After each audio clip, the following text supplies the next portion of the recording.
Right. And then he was just going so fast, it just like caught on fire on the track. I guess there was a big turn, and then he like went, and then he went into like a cow's field. Because the wheels were like coming off, so like they couldn't make a turn. James! What happened? A bee stung him. Once a bee stung me. Trevor the traction engine was enjoying his work in the vicarage orchard. Birds were singing and apples were ripening on the trees. It was a lovely day. "Hello, Trevor," said James. "You look as bright and cheerful as my red paint." "Oh, I am," replied Trevor. "What's that noise?" "It's the bees," laughed Trevor. "They're all in these boxy things called beehives. I'm taking them to the station. The vicar says his bees make good honey, and he's giving some of them to his friends." Just then, Boko, the diesel engine, hummed in. "Take care, you two. Don't make the bees angry. They might sting you." James didn't like being told what to do by a diesel, and he buzzed away. "Goodbye, Trevor," called Boko, and set off to see Duck at the next station. Bill and Ben, the tank engine twins, were busy arranging cars, but they scampered off when they saw Boko. "I remember the first time I met those two," laughed Boko. "They nearly made my eyes pop out. Edward soon put a stop to their games." "Edward is the only one who can keep Bill and Ben in order," chuckled Duck. "I sometimes call them the bees." "A good name," replied Boko. "They're terrors when they start buzzing around." James bustled in. "What's that, Duck? Are you afraid of bees? They're only insects after all, so don't let that buzzbox diesel tell you different." "His name is Boko, and he didn't. I wouldn't care if hundreds were swarming around. I'd just blow smoke and make them buzz off." "Buzz, buzz, buzz," retorted Duck. The next morning, James arrived at the station to collect his coaches. The passengers were excited and keen to get on board. The platform was crowded, and the porter was in a hurry. "Mind your backs," he shouted. Then there was trouble. The beehive fell and broke open.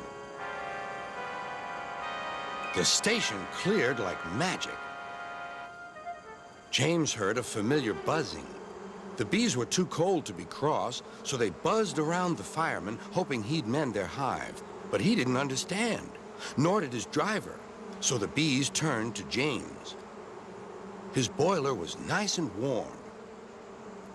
"Buzz off," hissed James. One bee burnt his foot. "Ooh, ah, ah, ooh."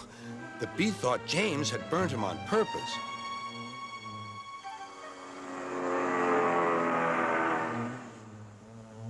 So it stung James right back on the nose. "Eee!" whistled James. He had had enough. So had his fireman and driver. They didn't notice till too late that they had left all their coaches behind. They tried everything to get rid of the bees. First, they spun on the turntable, but to no avail. They tried washing them off, but the bees clung harder to James's warm boiler. Then they tried smoking them off by going through a long tunnel, but still the bees wouldn't go away.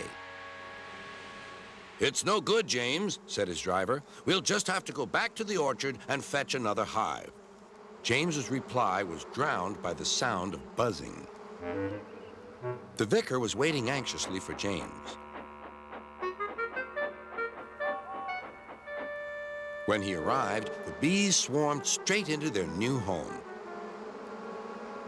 "Come on, James," said his driver. "What you need now is a good hose down." Later that evening, James was resting in the shed when the vicar came to see him. "Thank you for saving my bees," he said. "It's a pity it's not Christmas. Then we could call you James the Red-Nosed Engine." Everyone laughed, even James. But instead, they decided to call James the Bee's Knees, which means they thought he was more useful than ever.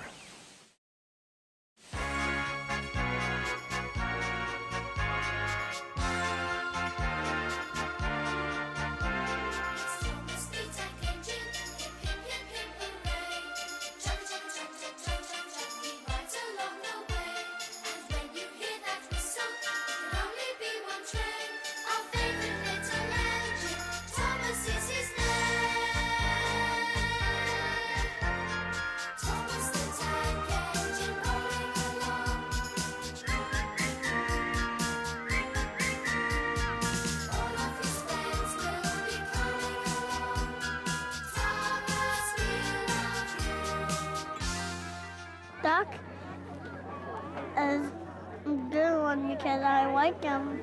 Because he's a good one because I like him.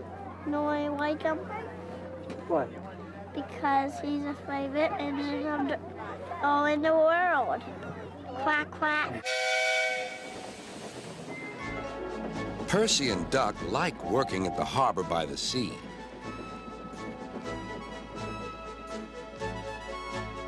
On a clear summer's night, there's no better place to be.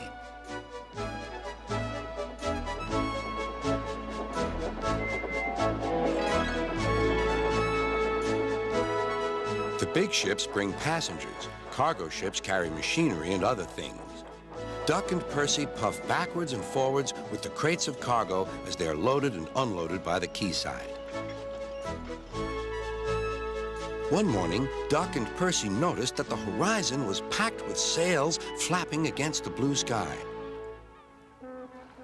I wish I could sail to faraway lands, sighed Duck. Engines can't go sailing, snorted Percy, because engines can't float.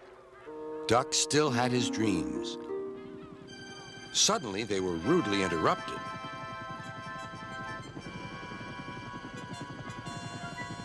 Wakey, wakey, hovered Harold. I'm looking at the boats, replied Duck. That's the regatta. Lots of boats, lots of races, great fun. I hover around in case I'm needed. Do you go to the horizon? Asked Duck. Yes, and beyond. I didn't know there was a beyond, whispered Percy. Do you go to other places at sea? Continued Duck. Certainly. I can land on ships, you know. Anywhere, anytime. Goodbye. Duck sighed. He went on talking about the regatta all day. Percy lost patience. Well, Duck, I'd rather have my wheels on solid ground.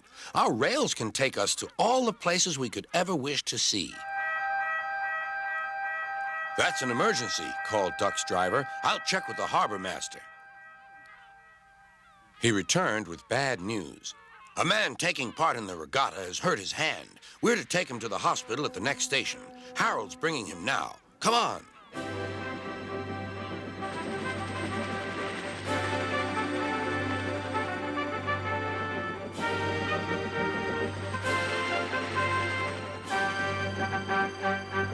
Good to see you again, Duck, whirred Harold as he landed carefully on the platform.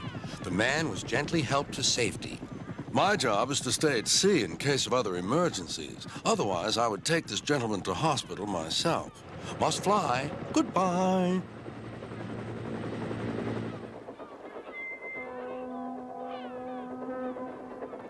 Duck set off on his journey.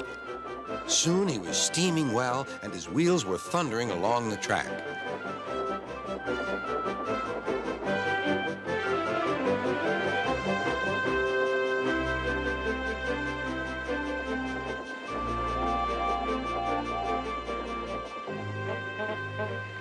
When they reached the station, the man thanked everyone, and Bertie got ready to take him to the hospital. You look splendid flying along the line, Duck, glowed Bertie. No wonder they call you Great Western. Thank you, Bertie. Percy's right, he thought to himself. Engines are happiest when their wheels are firmly on the rails. That night, Percy and Duck stayed a little longer at the quay. The air was warm and the sea calm. There's a shooting star, said Duck. Don't be daft, laughed Percy. It's Harold. Look, he's hovering overhead. Something fluttered down towards Duck. His driver caught it. It's a flag from the regatta. Harold's giving it to you as a present, Duck. That was kind of Harold, whispered Duck. He may have whirly arms instead of wheels, but he seems to understand just what an engine needs. Duck still wonders about the lands beyond the horizon, but I think he knows that sometimes the best travels are those we can only dream about. Don't you?